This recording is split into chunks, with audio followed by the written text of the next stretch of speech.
I never thought I'd walk into my own store and feel like an outsider. But that's exactly what happened that day. It started like any other morning. I had some errands to run, and since I was already out, I decided to stop by one of my retail stores unannounced. No special reason, just a gut feeling that told me to check in. Sometimes you learn the most about your business when no one knows you're watching. I wasn't dressed like a typical boss. No expensive suit, no name tag announcing my position. Just a hoodie, jeans, and sneakers. I looked like any other regular customer. And maybe that was the problem. As soon as I stepped inside, I could tell something was off. The store wasn't busy, just a few customers browsing. But there was this strange energy in the air. A woman near the entrance looked around hesitantly, as if unsure of where to find something. She caught my eye for a second before turning toward the front counter, where an employee stood leaning against the register, scrolling through his phone. I recognized him. His name was Jason. I had seen his name on the employee roster before, but I had never met him in person. I decided to watch for a moment, just to see how he handled things. The woman hesitated before stepping closer. "Excuse me," she said softly. "Could you help me find the home decor section?" Jason let out a long sigh, not even bothering to look up from his screen. "Yeah, it's in the back somewhere." She blinked, clearly expecting more guidance. Could you show me where?" Jason finally lifted his eyes, his expression one of complete disinterest. He jabbed a thumb toward the back. "Just walk straight, you'll find it." Then, just like that, he went right back to scrolling. My stomach twisted. That was not how I wanted customers to be treated in my store. I decided to step in, playing my role as an average shopper. I walked up to the counter, standing directly in front of Jason.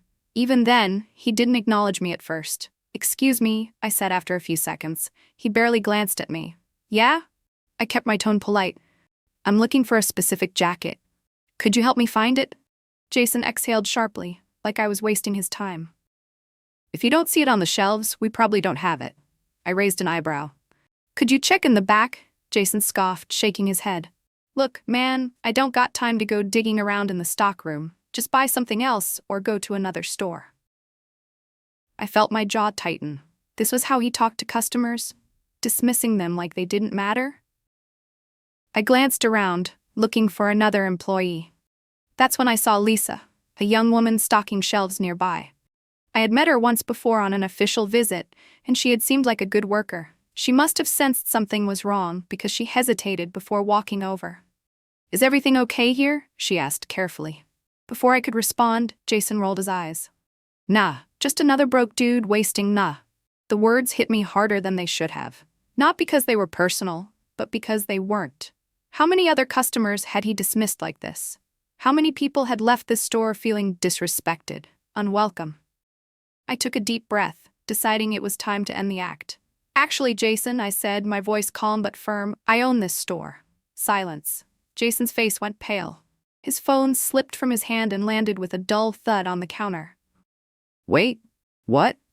I didn't blink. I said, "I own this store, and I just watched you ignore a customer, refuse to help me, and talk down to someone based on how they look." Jason opened his mouth, then closed it again.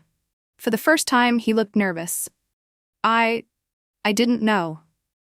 "That's the problem," I cut in. "You shouldn't have to know who someone is to treat them with respect." His mouth worked, trying to come up with something to say, but there was no excuse that could fix this. Lisa, still standing there, looked shocked. I turned to her and softened my tone. "Lisa, I remember you. The last time I was here, you were professional and helpful. Thank you for that."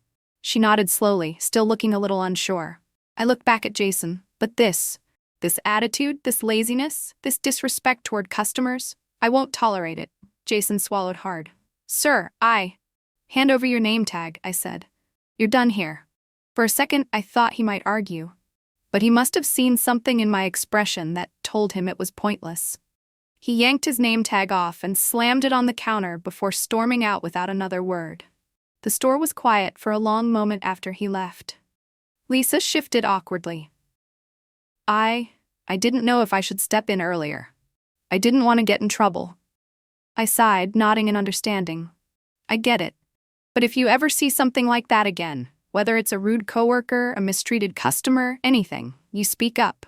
This store isn't just about selling things, it's about people, and I want to know my team believes in that too. She straightened a little and nodded.